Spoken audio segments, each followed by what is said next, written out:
Hi everyone, welcome to another video of Introduction to Quantum Computing using Classiq series. In this video, we will see what is Shor's algorithm, how it works, and how to implement it in Classiq. So first, let's see what is Shor's algorithm. So Shor's algorithm is used to find factors of a semi-prime number n in polynomial time complexity. So what is a semi-prime number? Semi-prime number is a number which is multiplication of two prime numbers. So consider 2 and 3 are prime number. So 6 will be called as semi-prime number. Now for small numbers, it's easy to factor, like if we see 6, we can factor that it's made up of 2 and 3. But if these numbers are large enough, there is no good classical algorithm which can solve it. And if these numbers are big enough and time complexity is exponential for classical algorithms, so it's nearly impossible to factor them in a limited amount of time. Encryption algorithms like RSA utilize same principle for encryption of data. So it utilizes the principle that it's easy to multiply two big prime numbers, but the multiplication result which we got, it is very difficult to find the factors or the find the prime numbers which we use to find the bigger prime number. So what I mean is that, suppose n is made up of p and q.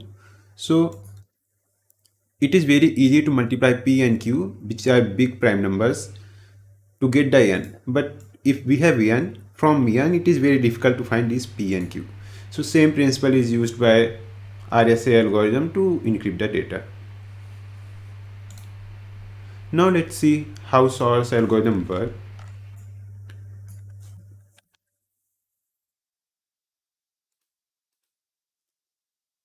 So Shor's algorithm uses concept of number theory to break the problem of finding the factor.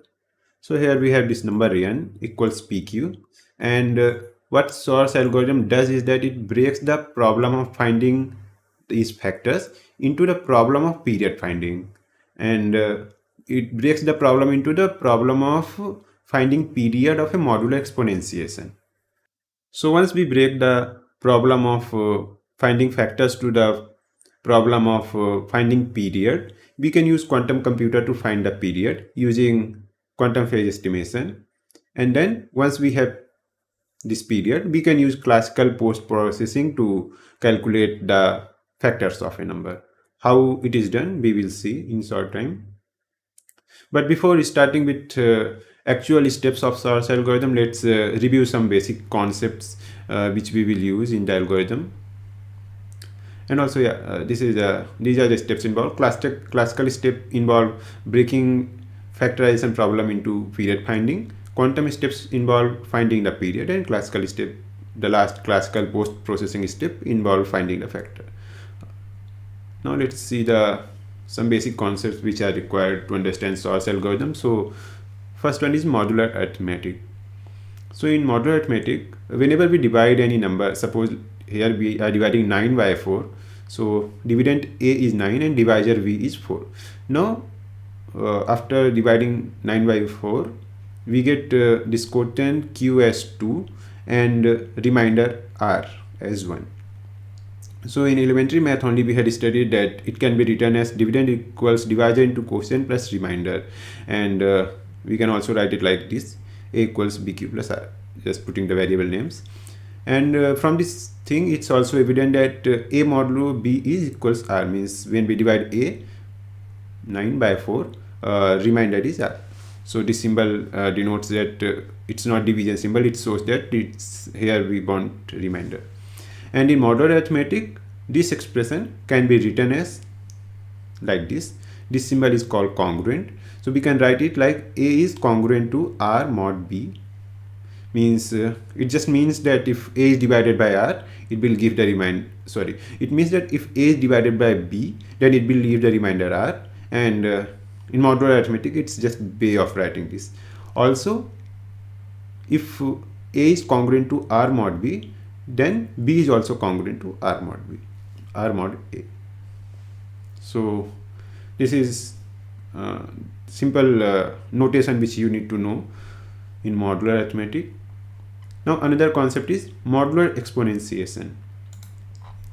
So if I go here, so in modular exponentiation, what we do, we divide the increasing power of a number a by number v and note down the reminders. And after certain iterations, we will find that the order of reminders is cyclic in nature. So here if I show, we start with two random numbers. Let's take a as 2 and b as 9. And we will keep increasing the power of 2 and keep dividing it by 9. So when we divide 2 power 0 by 9, remember this is not division symbol, it's modulo, and it will give us reminder. So when 2 power 0, that is 1, is divided by 9, it gives reminder as 1. When 2 is divided by 9, it gives 2. When 4 is divided by 9, 4. Similarly, 8 divided by 9 gives 8. 16 divided by 9 gives 7. 32 divided by 9 gives 5 as reminder. 64 divided by 9, here again cycle starts repeating. When we divide 2 power 6 by 9, it gives reminder as 1. So we saw that at 2 power 0 reminder was 1, and again at 2 power 6 reminder is 1. So what it denotes is that after 2 power 6, reminders will again start repeating. Means here it will be again 1 2 4 8 7 5, then again 1 2 4 8 7 5. So this from here to here reminders are unique, and after that same sequence keeps repeating. So what we can say is that order of this modular exponentiation is 6. And another important thing to note down here is that whatever number we take a or for a or b, the first one, 0th power of a divided by b will always be 1, because any number, if we take its power as 0, it is equals to 1, and 1 divided by any number greater than 1 also will be 1 as reminder. Now this thing we can write it in modular arithmetic, same thing we can write like this. So here we are saying 2 power 0 divided by n gives reminder as 1. In modular arithmetic we can rewrite it as 2 power 0 is congruent to 1 mod n. It simply just means that 2 power 0 when divided by 9 gives 1. So this is modular arithmetic equivalent notation. Both are same things. Now the third important concept which we need to review is GCD or SCF. So both are same things. So if we are given two numbers A and B, and what is their GCD is that if we write all the factors of A and B, then we need to find what is the biggest number which is common in factors of both. So for this example, we have A and B. Here we have 2, here also we have 2, here we have 3, here we have 3. So what we can do like this. This is simply HCF. So here we have 2 into 3, which is equals to 6, and 6 is GCD or HCF here, because 6 is the biggest common factor between both A and B. Now for smaller numbers it's fine, we can do like this. We can find all the factors, and then we can find the common elements. But for bigger numbers this method is not much feasible. So there what we do, we use Euclidean method of GCD. So what we do in this method, let's see. Again I will take same number, A equals B, and A equals 36 and B equals 42. So what we do is that we divide A by B or B by A, whatever number is bigger. So here B is bigger, so we will start with B divided by A, and we note what is remainder. So when we divide 42 by 36, we get the remainder as 6. Now in this step, in first step, whatever remainder we got, we will take it, and whatever was divisor, we will take it, and then again we will divide again. So what we will do, we will divide 36 by 6 and note down the remainder. So here we got remainder as 0. But suppose if we take some number and here remainder was not 0, then again we will keep repeating the process. So we will take this number and then remainder and divide them and keep repeating. But once we get remainder as 0, we will just stop, and at that point when remainder is 0, then divisor is GCD. So here remainder is 0, and divisor is 6, so 6 is GCD. So these were three important concepts: modular arithmetic representation, modular exponentiation, and GCD or SCF, which were important. Now let's see what are steps involved in Shor's algorithm. So let's start Shor's algorithm. In Shor's algorithm, we can divide the algorithm in three steps. First step is, let's let n is any semi-prime number which we want to factor. Then we need to guess any number a which is smaller than n but greater than 1. And then second condition is that the number which we have chosen a must be co-prime with n. Now what is co-prime with n? Co-prime with n means that they do not share any common factors. In this example, we saw that 42 and 36 were sharing two common factors, 2, 2, 3, 3. But if any number is co-prime with any other number, then they do not share any common factor. And then this formula will hold true. GCD of A and n will be 1, means apart from 1, they do not have any common factor. So once we have A, we solve this thing. So in second step, we find the order of function a power r mod of n, where order or period is smallest value of r for which a power r is congruent to 1 mod n. So what we are trying to do here is that I will go back to example of modular exponentiation. And here we saw that for any number, not only 2, for any number, when any number a is divided by b and power of a is 0, then remainder is 1. Now this cycle keeps going, and cycle again starts at the point when again remainder is 1. So if we figure out what is the minimum value of this r for which we have this value 1, then we will figure out the order or period of this modular exponentiation. Same thing we are using here. We are saying that r should be greater than 0, because if r is 0, then we know that its remainder will be 1. So r should be greater than 0, and then after that, for minimum value of r, wherever we get remainder as 1, that will be the period of that modular exponentiation. So once we have value of r, it must satisfy these two conditions. R must be even. It should be even number, means it should be divisible by 2, and a power r by 2 must not be congruent with -1 mod of n. If these two things, any of these two things happen, we will go back to step A and restart the process. Now why we are keeping these two conditions, we will see in step 3. We will see why we are doing this. Now in step 3, at this point we know what is value of r, and we know that a power r, for that value of r, it is congruent to 1 mod of n. What it does mean is that we can rewrite, same thing can be rewritten like this: a power r minus 1 is congruent to 0 mod n. Now if this thing is not clear to you, then let's see this example. So what basically we are saying here is that, suppose a is 9 and b is 4. When a is divided by 4, then it leaves remainder as 1.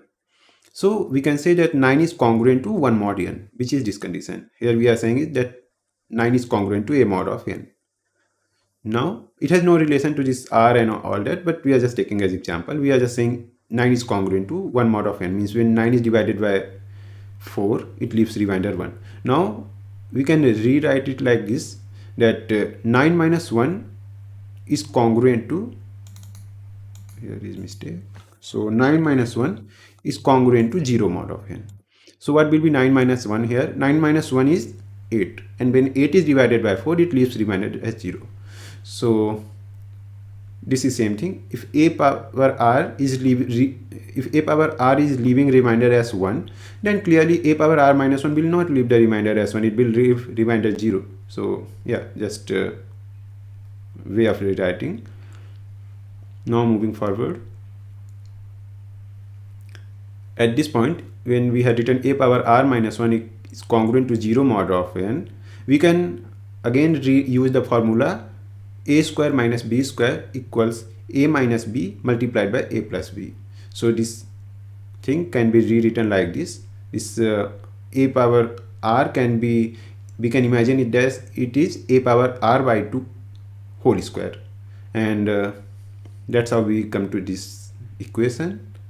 Now uh, the first puzzle, why we had taken r to be even, is solved here, because we wanted to, at some point in the later in the algorithm, we wanted to find a power r by 2, and if r by 2 was not even, then it was difficult to find the power of a power r by 2, and that's why we took r as even. Now second condition that we took, that we will see after that.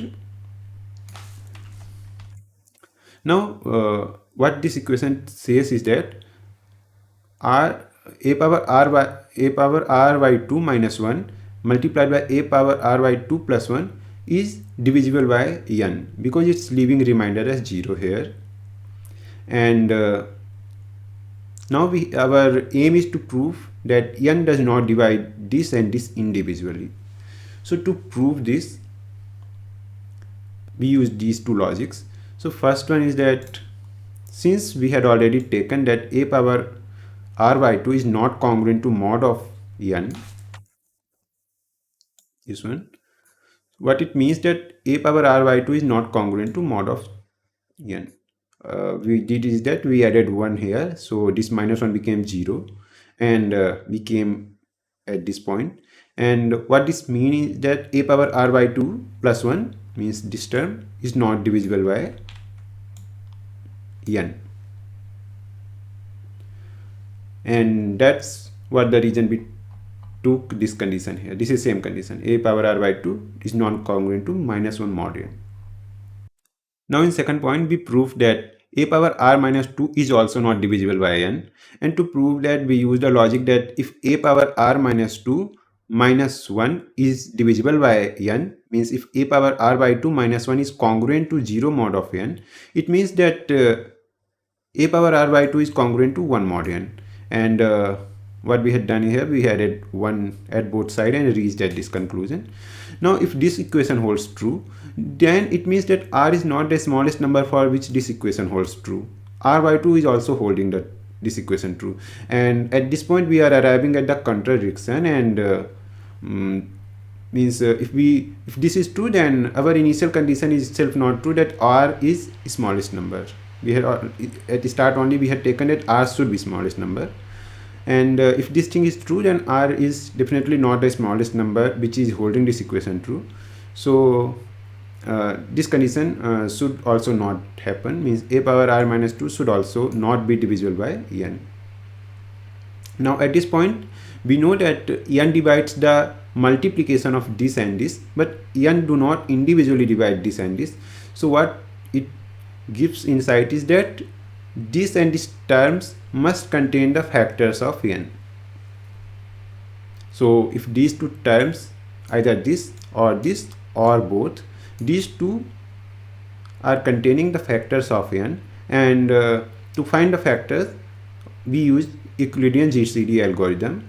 So first we find factor of n and a power r by 2 plus 1, then we find factor with n and a power r minus 2 minus 1 to get the value of p and q. So this is it. This is the source algorithm. First we find the value of, first we take any number a, and then we find the period of this modular exponentiation, and then once we have the period and these conditions are satisfied, we just find the GCD to get the factors of the number. Now the step number 2, where we are finding the period, means this step. This is a step which actually is done on quantum computer using the quantum phase estimation. We will see that, but before that let's take one example and try to solve all steps one by one without quantum computer. So since number is small, so we will have no problem solving it. But for bigger numbers, we need quantum computer.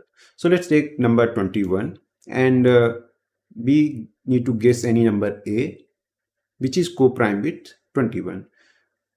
And also it should be greater than 1 and less than n. So we choose a to be 2, and a is definitely co-prime with 21 because they do not share any common factor. 2 is already prime number and n is multiple of 3 into 7, and they are not sharing any common factor. Now in next step we need to find the power of 2, for which when it is divided by 21 gives remainder as 1, the modulo exponentiation step. And here we have that step. So we write 2 power r is congruent to 1 mod 21, and we need to find the value of r for this equation holds true. So we start calculating one by one. First we divide 2 power 0 by 21 to get remainder 1. Then we divide 2 power 1 by 21 to get remainder 2. Similarly, we get remainder 4, 8, 16, 11, and for the value of 2 power 6 means 64. When 64 is divided by 21, 21 3 ja is 63, so 1 will be left as remainder. And at this point, we got the period of this function, which is 6, because at this point it will start repeating. If we divide 2 power 7 by 21, we will get remainder as 2, and then again 4, 8, 16, 11. So same thing we can write in modular arithmetic like this, which says that 2 power 6 is congruent to 1 mod of 21. This is nothing, this thing is just this thing. Now let's see if 6 is satisfying the conditions which we wanted. So first thing is that 6 must be even. So yeah, 6 is even. And then 2 power 3 means 2 power 6 by 2, or in other words it is 2 power r, or it is a power r by 2 means 2 power 6 by 2 means 2 power 3 is not congruent to -1 mod of 21. So these two conditions are satisfied, so we can go ahead and we can calculate the GCD. We can calculate GCD of en, and a power r by 2 plus 1 means a power r by 2 plus 1 will be 8 plus 1 equals 9. So we calculate GCD and we got number 3. Similarly, we calculate GCD of n and a power r by 2 minus 1. And a power r by 2 is 8. So 8 minus 1 is 7. And GCD of 21 and 7 is 7. Now we have P and Q, which are 7 and 3. And when we multiply them, we get en as 21. So that's how we found the factors of number 21 using Shor's algorithm. And as we discussed earlier only, this is the step which we want to do in quantum computer, because this step for a smaller number it is fine. We just did 0, 1, 2, 3, 4, 5, 6 like this. But if it's bigger number, we need to calculate this multiple times, which is exponential in nature. So that's why we use quantum computer to solve this step. Now let's take one more example, and this time let's use Classiq SDK to create quantum circuit and execute it on quantum simulator. But before making this quantum circuit, let's quickly review what we studied in quantum phase estimation. So I will go back to the content of quantum phase estimation, and in quantum phase estimation we saw that whenever unitary gate u is applied to any state psi, and if that state psi is eigenvector of the unitary gate u, then we get eigenvalue in form of e power 2 pi I phi, and target qubit as it is. And in quantum phase estimation we saw that we use this algorithm to estimate the value of this psi. Now we also saw how this quantum phase estimation works. So in quantum phase estimation we saw that if we want to analyze the effect of any unitary gate u on any state, so here unitary gate is z and the state is 1. So we saw that we construct circuit like this. So we take one input register and one estimation or evaluation register, and in input register we input our value. So here we construct a state. So here from 0 to 1 we converted one state, and then in evaluation register we take it to the head mode basis, and then we apply the control unitary operation such that evaluation register is in control and this input register is in target. Now since this is satisfying this equation, this one, this z gate and this one state is satisfying this equation, that when z is applied to 1 it yields -1 minus and then one state, and where lambda is -1 means eigenvalue is -1. So this, since this state this formula is satisfied, that's why the phase kickback effect will happen here, and the phase -1 which was supposed to be applied for this state, this -1, sorry, this one state, it will be actually get applied to this control register, and then this control register is already in superposition, and now phase information is also transferred there. We can use inverse Fourier transform to extract out that phase information. And also we saw that to increase the precision we can increase the number of qubits in evaluation register like this, and then instead of applying single unitary operation, we apply, like from first qubit we apply one time, from second qubit we apply 2 times, from third 4 times, and if there are more evaluation qubits then 4 times, 8 times, 16 times, 32 times, and so on. So this is what we saw in quantum phase estimation. Now let's come back to the Shor's algorithm and see how it is related here. So for this example, let's take n equals to 15, and we know that in first step of Shor's algorithm we guess a number a which is less than n and greater than 1, and a should be co-prime with n. So let a is 7 here, and 7 is co-prime with 15 also. Now when a is 7 and n is 15, we have to find the period of this function, means we have to find value of r for which it's congruent to 1 modulo 15, and this is the part which we will be offloading to the quantum computer. And let's go to Classiq documentation, and here I had taken the code from here as it is. So how code is working, for that you can refer this documentation. For now we will just focus more on how the circuit is working. So this is the code, let's run it.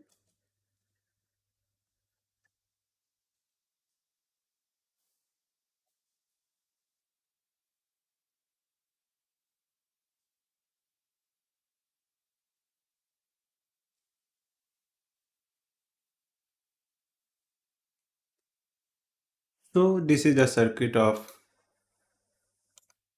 Shor algorithm, and here if we see, we have similar to quantum phase estimation circuit, this part is the input register which is made up of 4 qubits, and this part is the estimation or evaluation register which is made up of 8 qubits. Now how we decided that input should be 4 and estimation register should be 8 qubit, so that is mentioned here in the Classiq documentation. Since n is 15 and 15 can be represented by 4 qubits which is 1111, that's why we had taken our input register of 4 qubit, and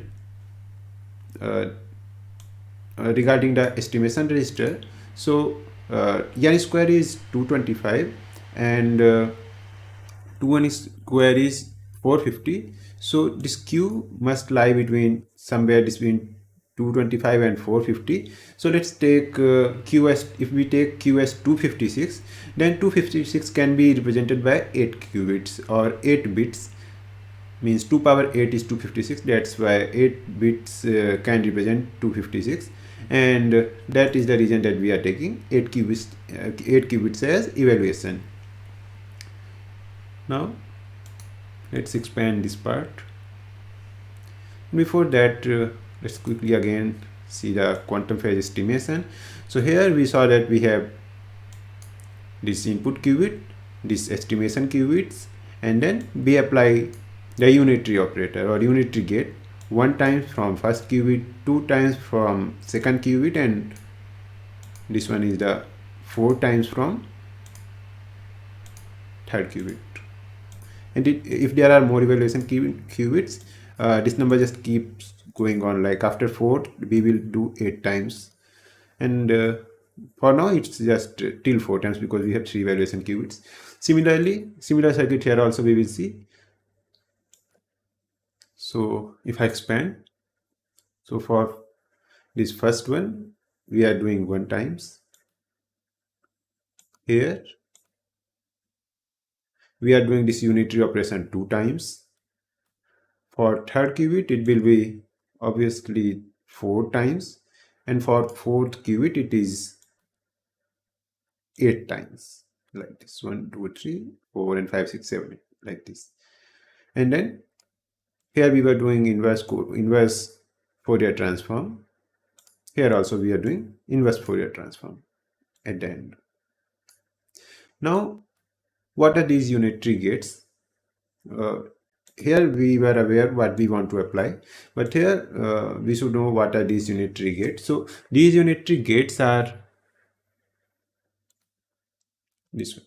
So consider unitary gate U.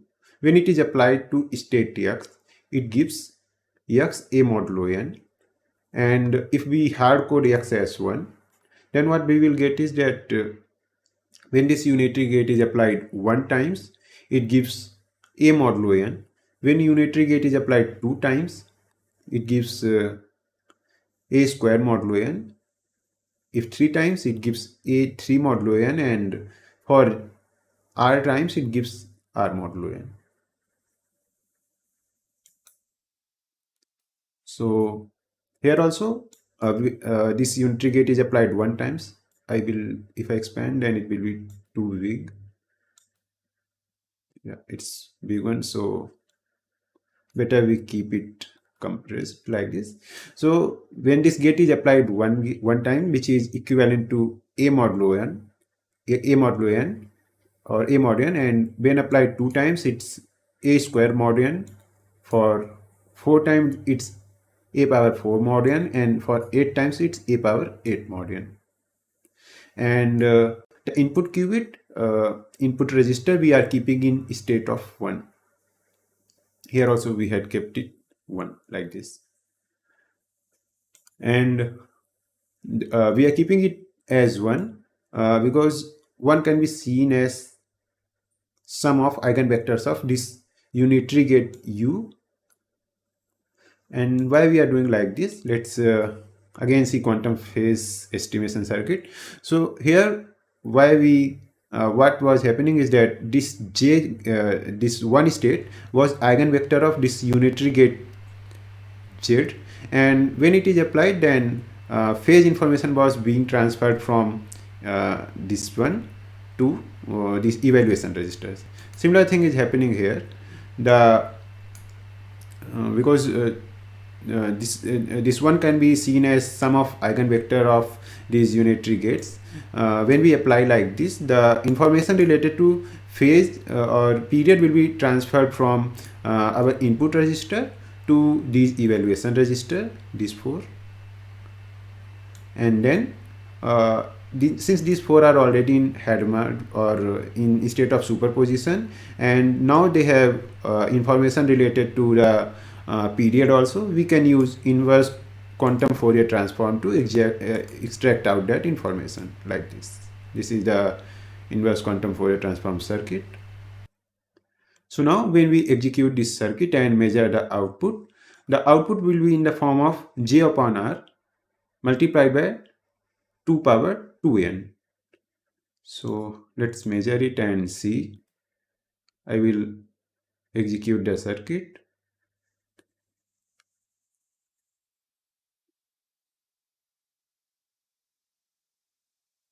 So in output we got 0, all zeros, and this one is 64. This one is 128, here we can see also, and this one is 64 plus 128 means it's 192.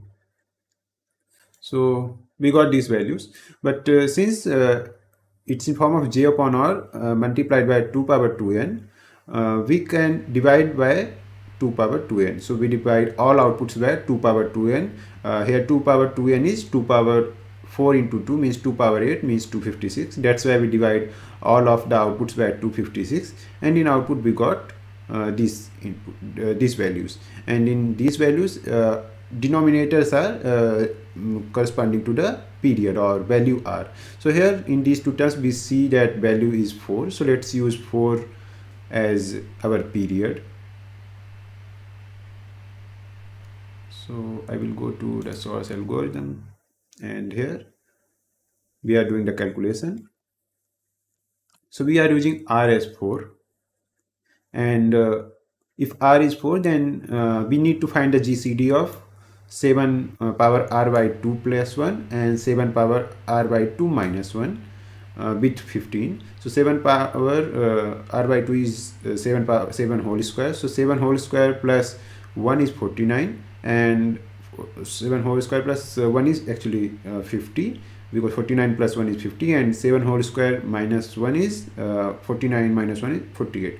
So if we calculate GCD of 15 and 50, 5 is common between them, and if I calculate GCD of 15 and 48, then 3 is common between them, and these 5 and 3 are actually factor of 15. So that's how we found the factor of 15 using Shor's algorithm. And to recap what we learned, Shor's algorithm breaks the problem of finding factor of a number into the problem of finding periods using concepts of number theory, and then we use quantum computer to find the period, and then using classical post processing we can use that period to calculate the factors like this. So this is it for Shor's algorithm. Thanks.